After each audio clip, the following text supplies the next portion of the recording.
तो संत शिरोमणि गुरु रविदास की सोने की पालकी यात्रा मंगलवार को जालंधर पंजाब से हरिद्वार पहुंची। यहां सोने की पालकी को नगर भ्रमण कराया गया। जगह जगह पालकी यात्रा का फूलों की वर्षा कर श्रद्धालुओं ने भव्य स्वागत किया है।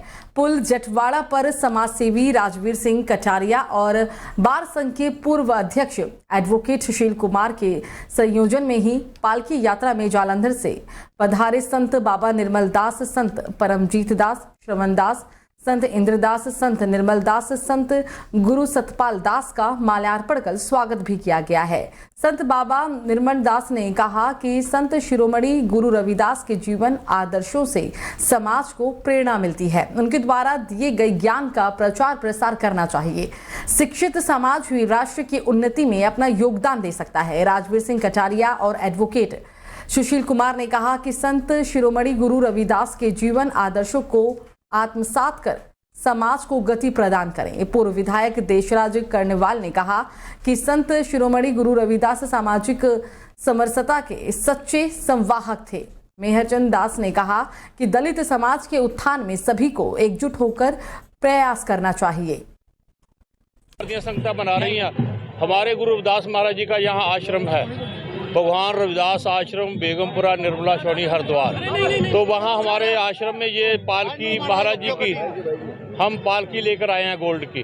तो वहाँ हम महाराज जी का स्वरूप स्थापित करके लोगों की सुविधा वास्ते और नमस्कार करने वास्ते हम वहाँ स्थापित करेंगे।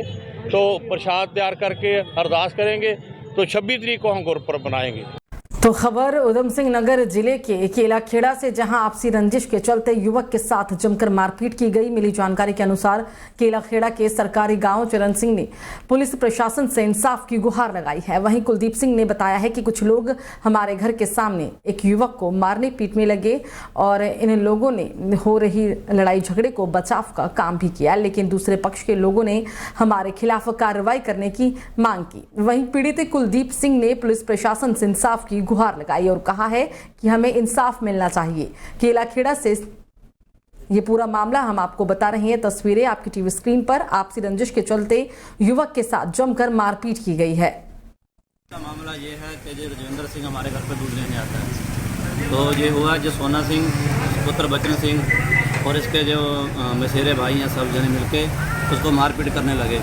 मारपीट करते हम जैसे हमारे घर के पास मारपीट हुई तो हमने उसको छुड़वाने की कोशिश की। तो इसने प्यारा सिंह, राजू सिंह और जैस के 2 भाई और लखविंदर सिंह, सोना सिंह, इन्होंने उसको चोट मारकर गंभीर हालत में गगिरा दिया और हमने छुड़वाया।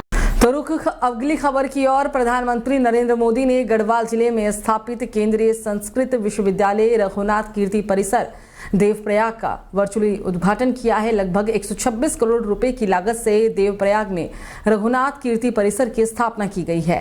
इस विश्वविद्यालय में देश भर से छात्र भारतीय संस्कृति, वेद पुराण और धर्म की शिक्षा लेने आते हैं।